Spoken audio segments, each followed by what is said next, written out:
हो सकता है कि ये विषय कुछ निरस हो, क्योंकि करोड़ों गरीबों की से जुड़ा हुआ सवाल है, उसमें रुचि कमी होती है।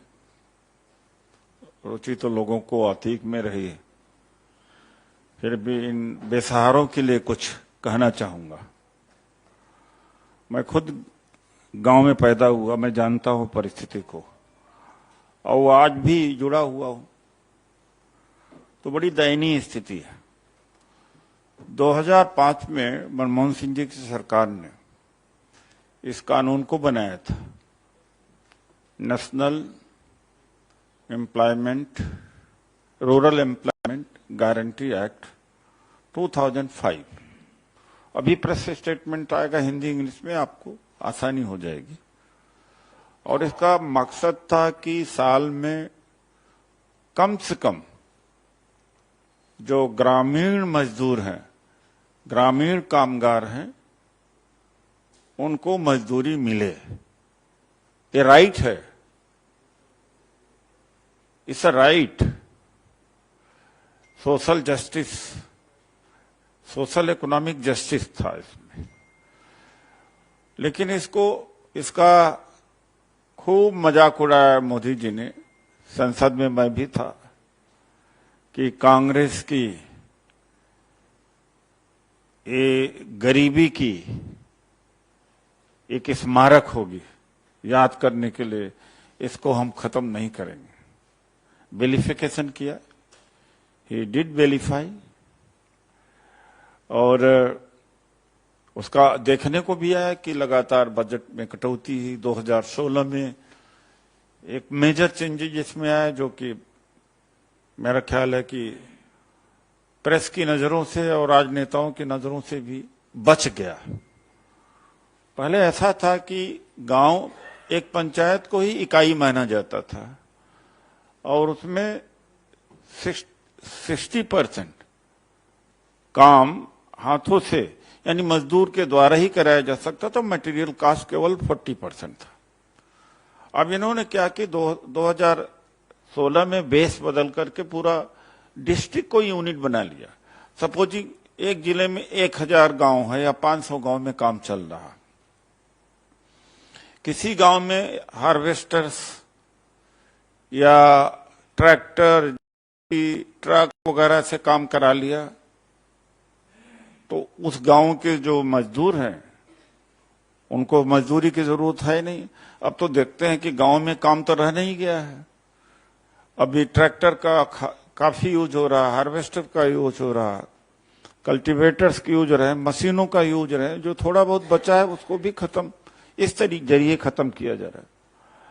तो sum total of all villages का कैलकुलेट करते हैं वो कि 60-40 का रेशियो होता, तो मटेरियल कास्ट में बहुत ज्यादा फेरा फेरी होती है। एक तो ये है, तो ये इसका रोल बैक होना चाहिए पुरानी स्थिति में कि पंचायत को ही इकाई मानना चाहिए। बेज का कंपोनेंट, मजदूरी का जो हिस्सा है 60% हो और मटेरियल का 40% हो। आज ही एक हमारे साथी हैं, उन्होंने कहा है, वो कहाँ है, मौर्य जी प्रिंट है, मैं प्रिंट दूंगा। बहुत बड़ा खुलासा हुआ है, फरीदाबाद की बात है। 50 करोड़ का करप्शन हुआ। ले आज की ही बात है कि 200 गांव में काम किया गया। हमने कहा था इतना काट के उतने लग, ये मैं पेपर दे दीजिएगा, मैंने एक पेपर में ही क्या किया जा सकता था ये। अच्छा चलो टाइम नहीं था। ये है स्टेट विजिलेंस करेगी मनरेगा घोटाले की जांच, फरीदाबाद तक पहुंची आंच। ए पलवल, होडल, इन एरिया में 200 गांवों में मिट्टी की भराई थी। अब जब इंक्वायरी हुई तो पता लगा कि 60 गांव में कोई काम ही नहीं हुआ था। मेरा ख्याल है खोजी पत्रकारों को यहां पहुंचना चाहिए, लेकिन पता नहीं है पहुंच नहीं पाते। और इसमें 26 करोड़ एक जगह है, घोटाला है, काम ही नहीं हुआ। मैं एक एग्जाम्पल दे रहा हूं कि बगल में है, और मैं लिंक भी दे दूंगा कि किस तरह से घोटाला हो रहा है।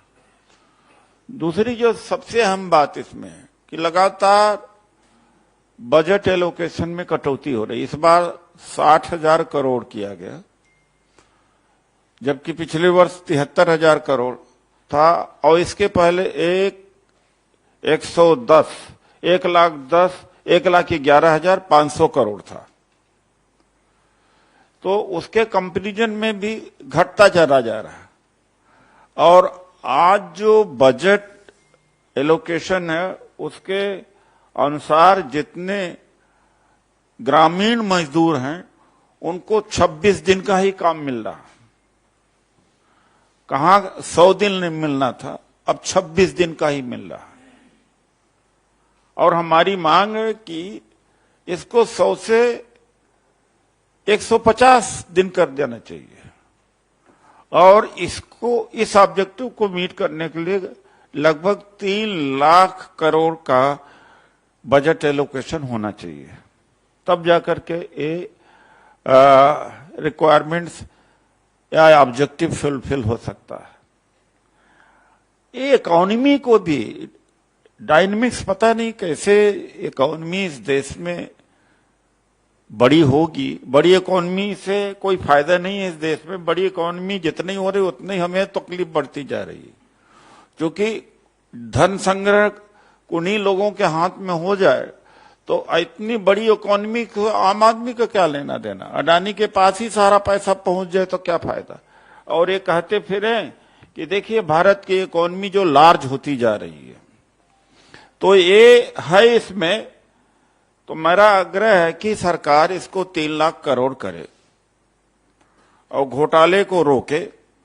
और दूसरी बात है, हाजिरी का इसमें बड़ा एक कॉम्प्लिकेटेड सिस्टम बना दिया कि 7 से 10 बजे सुबह और 2 से 5 बजे वो जो स्मार्टफोन पर ही रजिस्ट्री हो सकती है। तो स्मार्टफोन कई बार इलेक्ट्रिसिटी नहीं होती तो चार्ज नहीं हो पाता, कॉम्प्लिकेशंस भी है, वो भी वे ऑफ होना चाहिए, वरना लोगों को मजदूरी नहीं मिल पा रही है। तो एक इसका एंगल और भी है।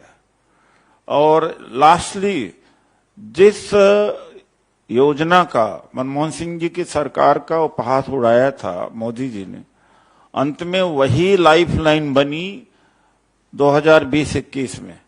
तब जाके इनको हड़बड़ा करके 1,11,500 करोड़ बजट को इन्हांस किया था, और तभी करोड़ों की जिंदगी बची थी। तो आज के विषय वस्तु यही है। आज भी भारत ग्रामीण में बसता है, 15 करोड़ हाउस होल्ड इससे कनेक्टेड हैं। मेरा ख्याल है अतीत से ज्यादा महत्वपूर्ण है, बहुत सारी चीजों से महत्वपूर्ण है। कभी एक कोई बयान दे देता तो दिनों तक चलता रहता है।